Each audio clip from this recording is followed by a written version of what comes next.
Hello, thanks for joining me once again. I cannot tell you how excited I am to get into Tom Strong, the comic series, especially issue 1. But we are not going to do that right now because I figured before I jump into the Tom Strong series itself, they released the ABC Sketchbook, America's Best Comics. I remember that this was a very big deal when this was announced. Alan Moore had been picked up by Rob Liefeld and was doing all kinds of critically acclaimed work, specifically on Supreme. Then those Extreme Studios, Maximum Press, everything folded up and went away. And however it went down, Jim Lee must have reached out and said, hey, come write some books for Wildstorm. We'll give you your own imprint. Again, I don't know what was said, but I imagine what was said, and the smart thing to say to Alan Moore is write whatever the fuck you want. I mean, we want to make some action adventure comic books. This is the audience that we're doing, so let's not do Lost Girls or something like that, where it's just pornography or something to that effect. But write some comics for, that at least the audience that is already part of Wildstorm would be interested in. And he come up with multiple properties, and I haven't read them all. Tom Strong is by far my favorite, the one that I collected all the time that Alan Moore was writing it. And some of the others I read, at least in some parts. But they put out the sketchbook. So the art that is being put together by some of the best names you could find out there. Arthur Adams. I'm sorry, I don't know how to say this gentleman's last name. Jim Baikie. Baikie, Hilary Barta, Melinda Gebbie, Gene Ha, Kevin Nolan, Alex Ross, Chris Sprouse, Rick Veitch, J.H. Williams. Those are some hell of a collection of artistic powerhouses to draw these books. And I thought we'd just flip through the ABC Sketchbook before we get into some of the comics properly. There's just an interesting, look at the way that they do the lettering. Like figuring out the circles and shapes and making sure all the letter forms are in proper perspective and lined up together. It looks amazing, and it's my least interested part of comics as far as creating. Like, I make my own stuff, and doing that is so tedious to me. I'm sure my stuff would look better from a aesthetic and, artistic, professional kind of look if I were to learn how to do that type of stuff, but I just can't bring myself to do it. But this starts out with several pages of, again, my favorite book, the Tom Strong series. And I'm just guessing that these are just Chris Sprouse working out character designs based on stories. Maybe he's given synopsis. Maybe he talked to Alan Moore already. Alan Moore famously writes those big, long, ridiculous scripts where like one page of visual storytelling that needs to be drawn is he hand writes out. Maybe he types it, I don't know. Page upon page upon page to explain the backstory of everybody and why they interact the way they do and the setting that they're in and why they're in the setting that they are in. So the artist has a full kind of knowledge of what needs to be done in the drawing. So whatever is going on, Chris Sprouse is just working out these designs, and I think that they look so great. I've heard a lot of people say that Tom Strong is just basically a rework of the Supreme character in the mythos, but I've read several of those Supreme issues, and I mean, he's basically like a Golden Age Superman version of that, is what that character is, with this long, weird legacy of characters before him and after him, and that is nothing like Tom Strong. Tom Strong is kind of like, at most, he's like a Golden Age type hero that's more Doc Savage combined with the Fantastic Four than anything else Superman. I mean, again, he is the hero of a city. He's got the big John, the thick neck, and you could take this drawing of Tom Strong here and just put the Superman S on his chest and a cape, and you got Superman. But that's purely from a visual standpoint and not a character standpoint. Tom Strong is very different. Again, he's more Fantastic Four. It's like Reed Richards, and he's got his wife, his daughter, a robot, a self-aware robot that his father made, and then a gorilla that he performed innovative brain surgery on to make him as smart as a human, if not more. And that's his team. This is the Tom Strong family. And that's the whole Fantastic Four thing. So, and it's all science-based. Science and action adventure. So that's very Reed Richards Fantastic Four. So I don't get I hear people say that he rolled his Supreme ideas into Tom Strong. I don't know how that would have worked out, but Chris Sprouse, I never appreciated him at all until Tom Strong. And then suddenly he was like, holy shit, is he good? His art has kind of a, I see it kind of in that Batman animated style, that Bruce Timm kind of style, but pushed farther into more traditional comic art rather than that very slick, clean line Bruce Timm kind of style. It's like taking Bruce Timm and Jim Lee and mashing them together, and you get somewhere in the middle. And I think it looks absolutely beautiful. Like, look at that face, the simple features, that the simple way he draws the eyes, nose, mouth, and that big, strong jaw. And then he's got his wife and his daughter. They're so well done. I was blown away at how good Chris Sprouse was. And I have no idea. I have a couple of theories on the Tom Strong characters, and I'll mention some of those when I actually do the one as far as what Alan Moore, what I think he thought about those. But Chris Sprouse, I can't help but imagine that he must have thought that this is one of the funnest goddamn comic series he could have ever possibly been hired to do. You get to work with Alan Moore, the guy who wrote Watchmen, and tons of other things that are just so highly regarded, and you're creating a brand new property for a comic studio that has a big audience and great production value, and you're essentially given free reign to do whatever the hell you want. I mean, how could Chris Sprouse not just be like over the moon, like this has got to be the greatest thing he's ever going to do?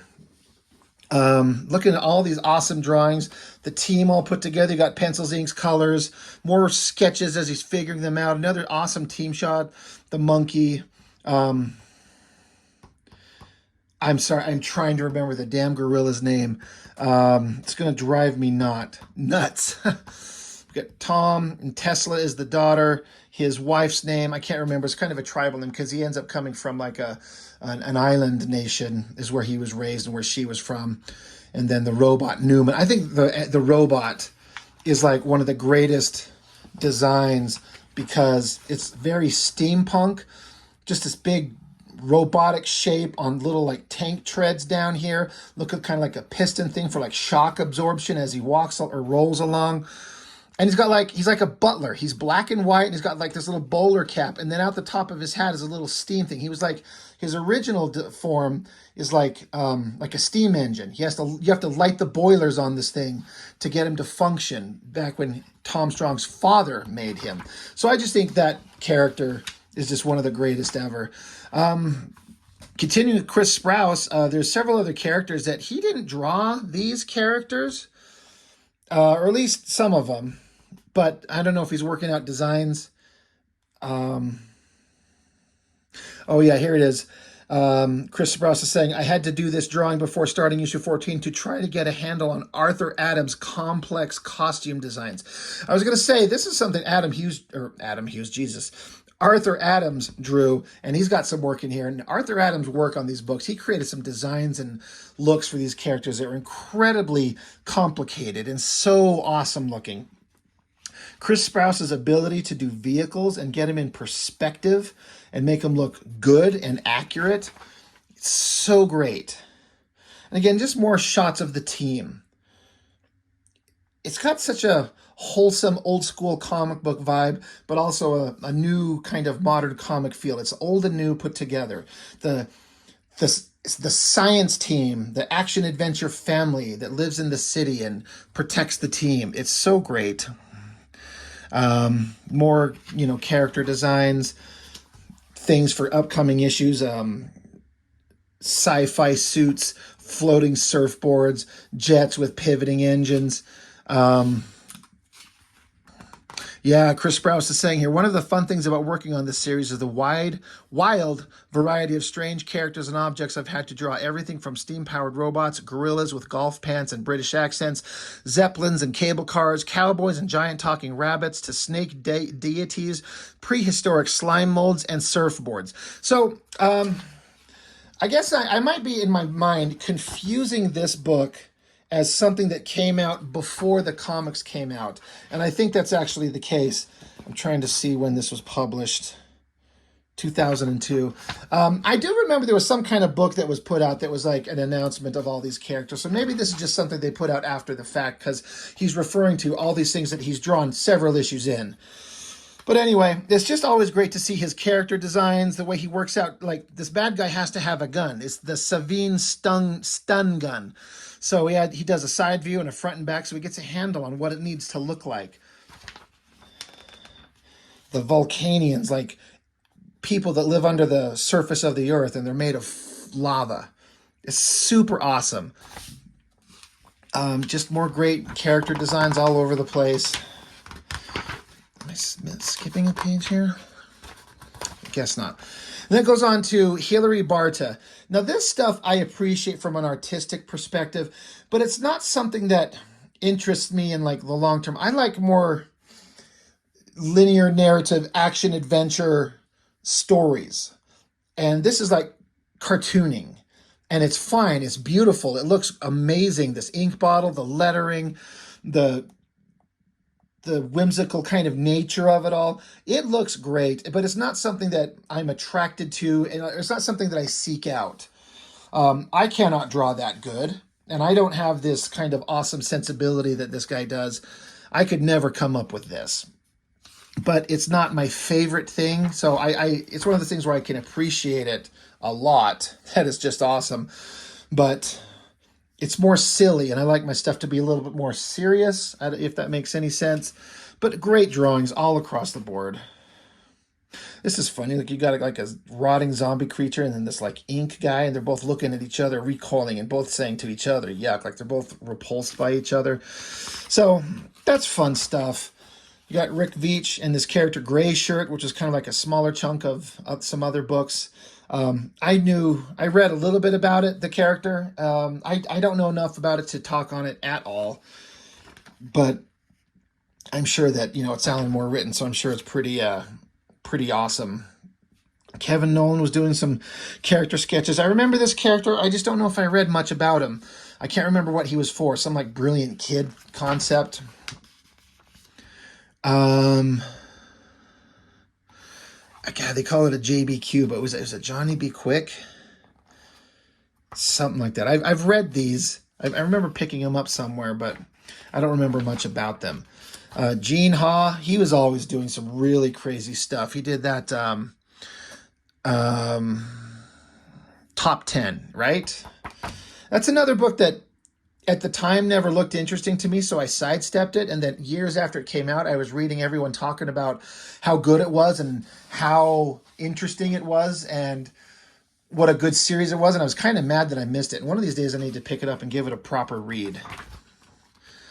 I always like seeing these sketches, working out things. Alex Ross, I mean, just his pencil sketches are fantastic. Like, what a way to just get going, to work up to an actual painting.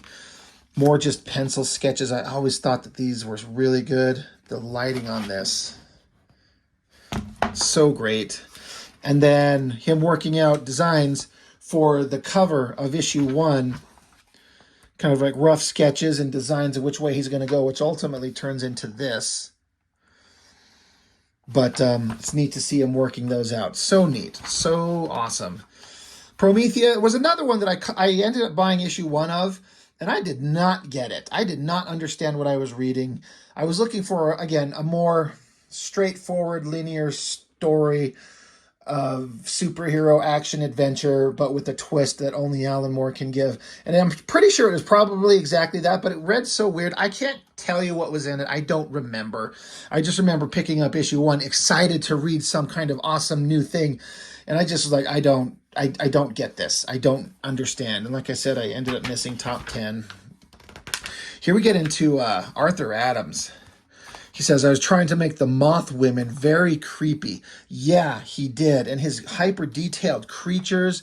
And he said I was looking at a Final Fantasy toy when I designed this character. I believe it's like an underwater type creature, so it's got a lot of like coral kind of designs worked into it. What a pain in the ass that would be to draw, panel after panel, page after page. Looks amazing in the hands of the right artist. That is so great. And then just more like these character turnaround shots where you do multiple poses and keep it lined up to keep their head and shoulders and hips and knees all in the same line to keep them the same height, same proportions. And just give a basic turnaround of the characters so someone else can kind of study it. Man, Arthur Adams is just fantastic. This is another great. Yeah, the character was Johnny Future, Jonni, Johnny Future. That was like a backup series. I don't remember when it started, but in the Tom Strong issues, towards the back, sometimes on a flip of it, was this alternate story drawn by Arthur Adams of this character, Johnny Future. And those were just as good as the Tom Strong series. They were shorter stories, but they were fantastic. They were so good. Very adventurous, and with that Alan Moore spin that does things that just the likes of which you've never seen before. And again, anytime you're here for Arthur Adams' beautiful work, it's just so good. He says here, the text is that this is the first drawing he ever did of the character. Arthur Adams is just amazing. He's so good. And then you got J.H. Williams, great artist again, but I don't know much about him. He did the Promethea, if I remember correctly, and it was beyond me. It's because I'm stupid, so. But these are all great pieces of art. And then, again, the Jim, I apologize if I'm saying his name wrong. Baikie? Baikie, and then Melinda Gebbie. She's the one who drew that Alan Moore Lost Girls, which I did a very, very brief flip through on my drunken live stream the other day, where I was literally looking for one page that didn't have some kind of gratuitous sex scene on. I was flipping through it going, shit, shit, shit, shit, shit, shit. Damn, there's nothing in there. So I want to show that off, but it's kind of hard to show off a book like that. And then it does a breakdown of who drew what on the cover. You know, all the artists kind of come together and drew their own characters, and then just ends with another great Chris Sprouse drawing. Just the ABC line was just so fantastic. I think it's 2 decades ago at this point, since this book was done in 2002. Yes. Gosh, it's weird that it was that long ago. 20 years is forever, but to me, they're new comics. But they were amongst the last new comics I collected regularly that I enjoyed more than I could possibly express. Again, specifically the Tom Strong type stuff. They were new. The rise and fall of Image Comics and that kind of era in the 90s was gone. Comics were tanking, and they were trying all kinds of new stuff, and getting Alan Moore on board to write some books for you is the best, smartest thing you could do. I guess the dumbest thing you could do is then go and sell your studio to DC Comics and piss off Alan Moore, because fuck DC Comics. I mean, I know Alan Moore is an insufferable pain in the ass, but when you just make him happy and give him the means to write whatever the hell he wants to write. But I think that era is long since gone. I don't think he cares anymore. But like I said, these ABC books, they seem new to me because they were the last books I ever collected on the regular that I just loved. I don't think there was much after this that I collected. I'm struggling to think of anything I got on the regular that was like, I love these every month. I can't wait for these to come out. I don't think there was anything. There would be an occasional one-off here or a mini-series. You know, you get Joss Whedon and John Cassidy to do a run on X-Men. That was great, for example. Or Kevin Smith and Joe Quesada to do Daredevil. That was great. I don't know. It's kind of hard to say. But ABC, we'll be looking at Tom Strong for sure. Because if you've never read it and you love pulp heroes, science heroes, the Fantastic Four, classic Superman type stories, action adventure told in the most concise but interesting and relevant and exciting ways possible, Tom Strong, you absolutely cannot possibly be bored by that series. I was shocked at how good it was, and every issue was completely different, like in the same world and the same characters, but it's just amazing how different each issue was. And each issue, as I recall, was mostly a self-contained story. You didn't have to like pick it up and it ends on some dramatic cliffhanger that goes on for 12 issues. At most, there'd be one issue leading into the next one and have like a 2-issue kind of crossover. My memory is for the most part, every issue was a self-contained story. Like issue 1 is is its own self-contained story and has nothing to do with issue 2 outside of the fact that it's the same series and same characters. I mean, and they build it like it's a science magazine, like exclusive pictures of these Tom Strong creations: two-man jump jet, classic motor cars, space-going hyper saucer, grapple gun, plus Tom's own report on his voyage to Venus. Like, it's built like a magazine. You're like, if you're at I'm getting my oil change on my car back in the day when magazines were around, and you have to go sit in the waiting room. They had magazines just piled up there, and here's a science magazine, special report on Tom Strong. It's so genius. I do not like the coloring on this cover. That sucks shit. But anyway, I'm getting ahead of myself before I start popping open these books and reviewing them. We're just looking at the sketchbook. So that's it. That's all. That's all I got for now. Thank you so much for watching. Thank you so much for joining me. I appreciate every one of you that watched these, and I will see you on the next one.